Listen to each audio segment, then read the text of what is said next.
In this documentary, we explore the evolution of one of the most discussed underground networks in the Western Hemisphere. This analysis is presented purely for educational and historical documentation. It does not promote, glorify, or endorse any illegal actions. Over the last decade, shifting security challenges in North and Central America have highlighted the rise of complex organizations operating beyond official boundaries.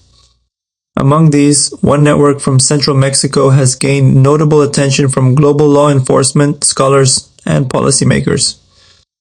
This presentation offers a detailed academic perspective on its historical origins, inner workings, broader influence, and the collective efforts undertaken by authorities to address its impact. All references to names and incidents come from open source reporting. Viewer discretion is advised because of the sensitive themes involved. Los Zetas, How Elite Commandos Shaped a Criminal Network Introduction. The emergence and fragmentation of a hidden force. Los Zetas rank among the most talked about criminal organizations to come out of Mexico. Their foundation in specialized military training, followed by a shift from disciplined commandos to a splintered network, showcases how corruption and underground conflicts can spawn large-scale chaos. These developments reshape public perception, complicated local and international security efforts, and underscored the urgent need for institutional fortitude. This narrative serves as both a cautionary tale and a stark reminder of how professional discipline, once reserved for legal military operations, can be diverted to enforce illicit operations.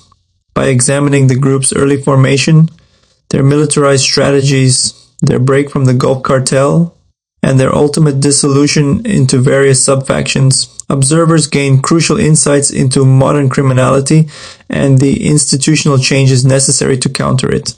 Origins. From military experts to enforcers seeking control amid rising tensions, by the late 1990s, rivalries between criminal organizations in Mexico were intensifying. Looking for an advantage, Gulf Cartel leader Ociel Cardenas Guillén resolved to seek recruits with advanced military skills. Traditional threats were no longer enough, so he turned to a group with specialized training in counterinsurgency, intelligence, and strategic tactics. The role of Arturo Guzmán Dicina, codenamed Z1, proved instrumental in shaping this new force. A member of Mexico's Grupo Aeromóvil de Fuerzas Especiales, he possessed a deep knowledge of urban warfare and covert methods. Recognizing that conventional cartel muscle was limited, Dicina leveraged his standing in military circles to convince more than 30 soldiers to defect, forging a specialized enforcement squad. Initially numbering 34 members, they adopted the name Los Zetas, and individuals such as Heriberto Lascano, Miguel Angel Trevino Morales, Alejandro Lucio Morales Betancourt, and Maxili Barahona Nadals quickly rose in prominence. New standards of discipline. This specialized unit established itself by replicating military structures. Officers enforced a strict chain of command, assigned ranks, and instituted demanding training regimens. Members received markers of allegiance, like unique medallions, that symbolized loyalty and merit. Such structured discipline was unusual among underground networks, giving Los Zetas a powerful edge in their operations. Militarized methods. Operational dominance advanced techniques from the armed forces. Where older organizations often relied on bribery and patronage, Los Zetas introduced cutting-edge planning. Equipped with military experience, they executed coordinated raids, set up ambushes reminiscent of special operations, and employed covert surveillance to track targets. Beyond ex-Mexican soldiers, their ranks also attracted individuals from foreign units, including Guatemalan Caibiles and even former U.S. personnel. This blend of backgrounds magnified their tactical scope. Structured internal hierarchies mirroring official military units, Los Zetas created dedicated training camps to instruct recruits in infiltration, intelligence collection, and advanced combat tactics. Their emphasis on logistics, secure communications, and resource allocation enabled swift territorial growth. By enforcing professional standards internally, they outmatched many other factions that operated on basic intimidation alone. An identifiable signature early on, Los Zetas garnered a reputation for severe intimidation against foes and even local communities. While graphic descriptions are omitted, it is enough to note that their methods instilled widespread fear. The precision and discipline they brought to these operations allowed them, in a relatively short time, to transcend their original role as a security wing for the Gulf Cartel and to expand into numerous regions on their own.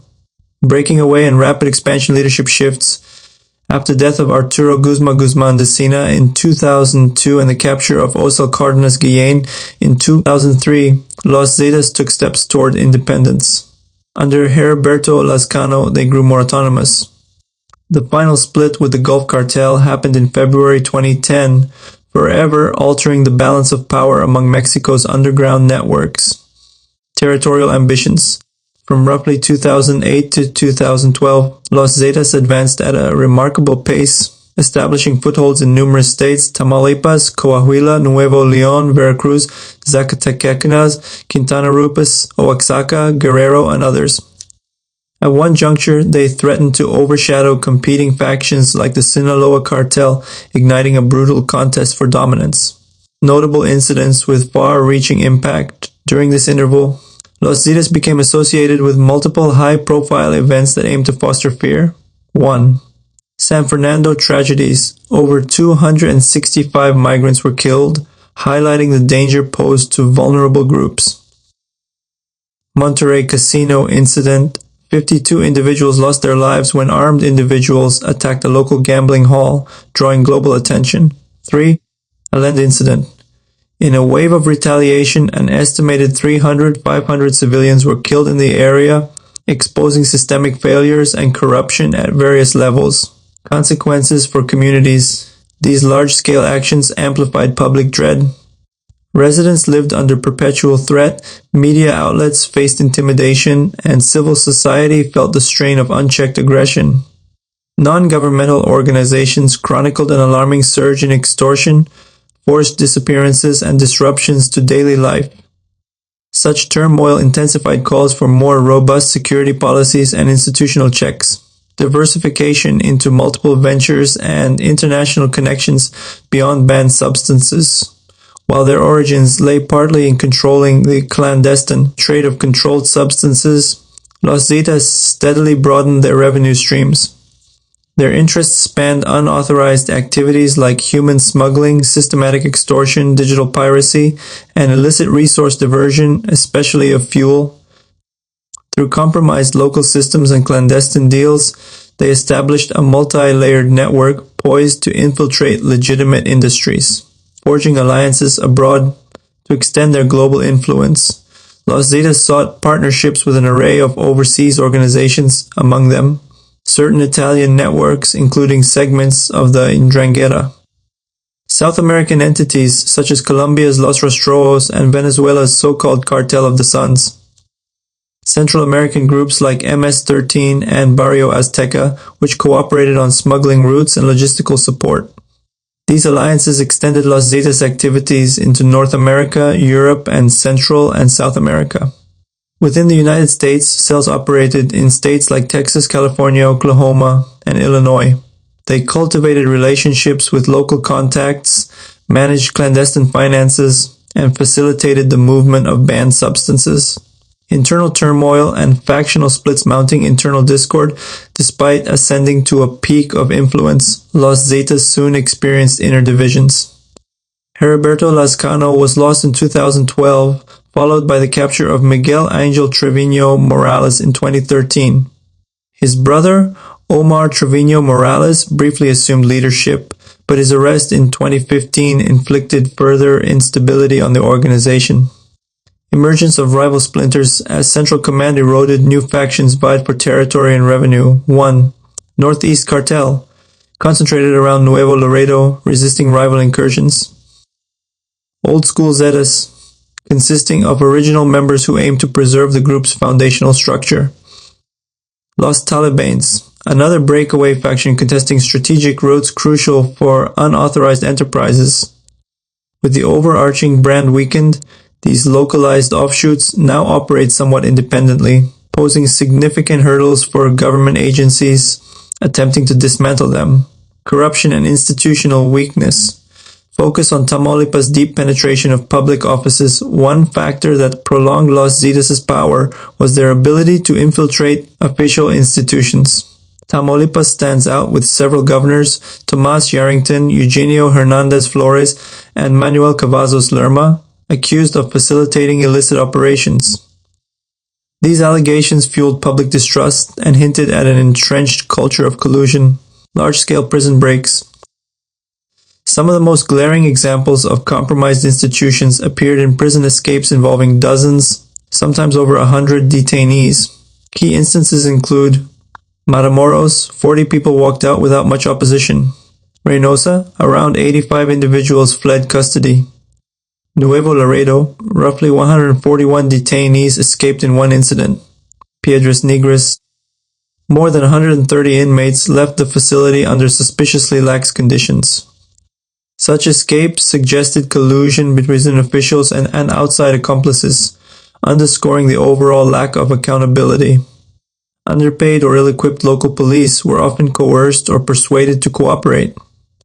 These systemic flaws made it far easier for well-organized groups to operate unchecked. Efforts to counter Los Zetas, major arrests and international cooperation, national and cross-border responses confronted with intensifying violence. Mexican authorities, aided by U.S. agencies, mounted joint operations to capture or neutralize key figures. 1. Heriberto Lazcano died in 2012, creating a significant leadership vacuum. 2. Miguel Angel Trevino Morales, arrested in 2013, disrupting the group's cohesion. Omar Trevino Morales, detained in 2015, causing further fragmentation. Jose Maria Guizar Valencia, taken into custody in 2018, removing yet another senior operative. Juan Gerardo Trevino Chavez, apprehended and extradited in 2022, underlining ongoing binational efforts. Although these successes weakened Los Zetas' upper ranks, the decentralized nature of their network means that removing one leader does not automatically eliminate affiliated cells. Mid-level operatives often splinter off, perpetuating smaller but persistent operations. Depictions in popular media influence on film and television. Los Zetas' image transcended the news, finding its way into mainstream entertainment as exemplars of disciplined yet fearsome antagonists. For example, film Elements, the movie Predators, portrayed paramilitary hunters partly inspired by the group's methods. Dramatic series Netflix's El Chapo dramatized various battles for control, drawing on real events but adding fictional twists. Documentary programs, shows like Gangland profiled individuals who showcased a blend of military rigor and underground ambition. These portrayals often heightened the group's mystique, reinforcing a narrative of elite training gone rogue, though they sometimes took artistic liberties. Ongoing challenges and future outlook. Dominance of regional offshoots today. The original Los Zetas no longer operate under a single leadership structure. Instead, groups like the Northeast Cartel and Old School Zetas dominate local strongholds, forging alliances or clashing with rival factions such as remnants of the Gulf Cartel or the Jalisco New Generation Cartel. The fluid nature of these alliances fosters volatility, making it difficult for officials to predict or contain flare-ups. Security implications. These dispersed confrontations remain a serious concern for border areas and beyond.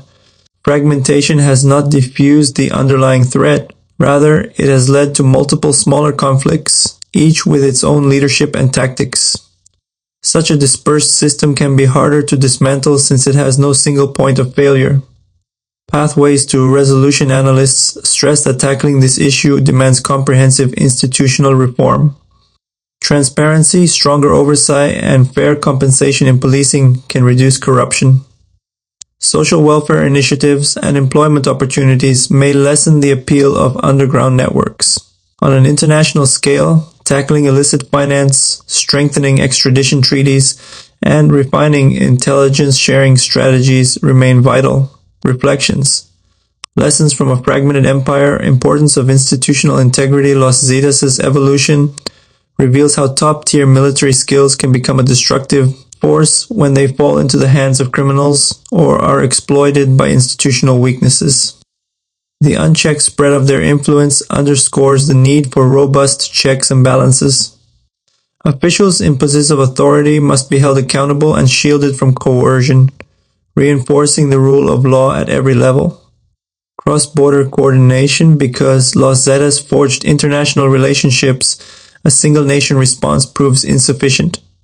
Collaboration among countries must extend beyond data exchange to address the structural problems that fuel these networks, particularly financial channels that allow funds to be laundered and resources moved with minimal scrutiny. Societal toll. Ordinary people bear the brunt of these conflicts. Families uprooted by territorial disputes, communities living in fear, and local economies stunted by extortion or violence are ongoing concerns. Policymakers and law enforcement must remember that these are not just operational challenges, but also humanitarian and developmental crises. Conclusion. A sobering look at a multifaceted threat originating as an elite military faction meant to enforce one group's supremacy. Los Zetas expanded into one of the Western Hemisphere's most notable underground networks. Although they have splintered, each faction still poses unique challenges to stability. Their ascent, peak, and fragmentation serve as a cautionary framework. Combine institutional frailty, inadequate oversight, and advanced tactical knowledge, and the result can be a deeply entrenched threat. Addressing such networks requires unwavering resolve, targeted policing, and long-term solutions that reduce the socioeconomic vulnerabilities exploited by criminal organizations. By studying the entire evolution of Los Zetas from inception to fragmentation, we glean essential insights for preventing similar phenomena elsewhere. The lessons learned here are invaluable for governments, law enforcement, and communities striving to protect citizens, uphold the law, and foster safer environments for future generations.